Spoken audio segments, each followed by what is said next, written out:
चलिए, सबसे अच्छी चीज़, हम 6 क्लास से 12th क्लास तक पढ़ते आते हैं पाई के बारे में। पाई बहुत ही कॉमन सी चीज़ है, एक कांस्टेंट है जिसको हम PIE स्पेलिंग से भी लिखते हैं। साथ ही उसका डिनोट करने का तरीका होता है पाई। तो उसी चीज़ को हम समझते हैं कि पाई की वैल्यू होती क्या है। तो सबसे पहले वैल्यू ऑफ पाई को बताने के लिए मैं आपको बता दूं, आज मैं आपको ये एक मॉडल के थ्रू समझाऊंगा, जहाँ पर मेरे पास 3 सर्कल के टुकड़े हैं अलग अलग। इन सर्कल के टुकड़ों से मैं आपको वैल्यू ऑफ पाई को समझाऊंगा। सबसे पहले समझाने के लिए एक सिंपल तरीका, एक सिंपल मेथड जिससे हम वैल्यू ऑफ पाई को समझेंगे। अच्छा, उसके पहले हमको समझना ये जरूरी है कि पाई होता क्या है। तो पाई होता है ratio of circumference to the diameter. मतलब किसी सर्कल के सर्कमफेरेंस को अगर हम डिवाइड करेंगे उसकी डायमीटर से, तो वो जो रेशियो होगा वो होगा पाई, और वो एक कांस्टेंट रेशियो होता है जिसकी वैल्यू होती है 3.14। अब इसको समझने के लिए मुझे चाहिए एक थ्रेड। मैं यहाँ पे एक थ्रेड लेता हूँ और इस थ्रेड की हेल्प से मैं आपको वैल्यू ऑफ पाई समझाऊंगा। कैसे, सबसे पहले देखते हैं। मैं इस थ्रेड को इसके कॉर्नर से सीधा खींच के डायमीटर की लाइन में लेके आता हूँ, ठीक है। अब डायमीटर की जगह से ही मैंने इसको जहां से पकड़ा है, मैं वहीं से पकड़ के इसके ऊपर राउंड घुमाता हूं, कुछ ऐसे।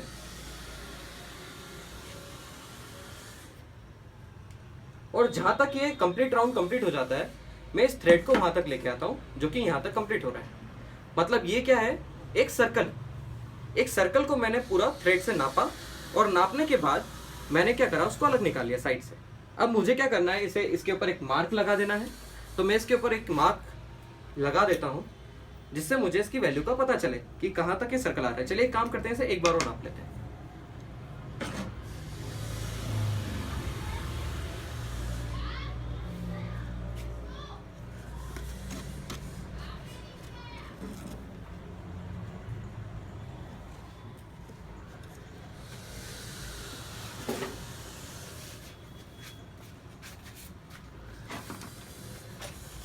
ठीक है, और अब इसके ऊपर मैं एक निशान लगा लेता हूं, कुछ ऐसा। तो अब मेरे पास एक निशान है रेड कलर का, जिससे मैं ये बताऊंगा कि ये क्या है, एक सर्कल पूरा कंप्लीट हो गया। अब इस निशान से मैं इसकी डायमीटर को नापना चालू करता हूँ, कुछ ऐसे। एक, मुझे यहाँ पे क्या करने हैं, राउंड्स पूरे करने हैं। तो ये 2, ये देखिए डायमीटर की साइज का है। फिर 3,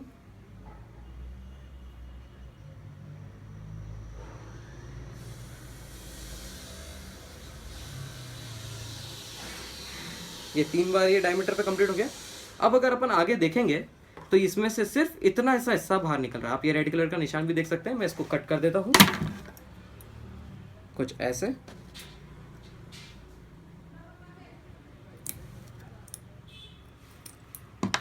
अब ये जो हिस्सा बाहर निकल रहा है, ये तो 3 बार अपन ने लपेट लिया। तो ये जो हिस्सा है, ये 3 है, 3, और इसके बाहर जो हिस्सा निकल रहा है ये है 0.14। तो ये 3.14 की जो वैल्यू है, मतलब ये जब इसको मैं पीछे पलटाऊंगा तो इसकी जो वैल्यू है ये आती है 0.14। तो एक तो तरीका ये हो गया कि हम इससे क्या समझ सकते हैं, 3.14 पाई की वैल्यू क्यों होती है।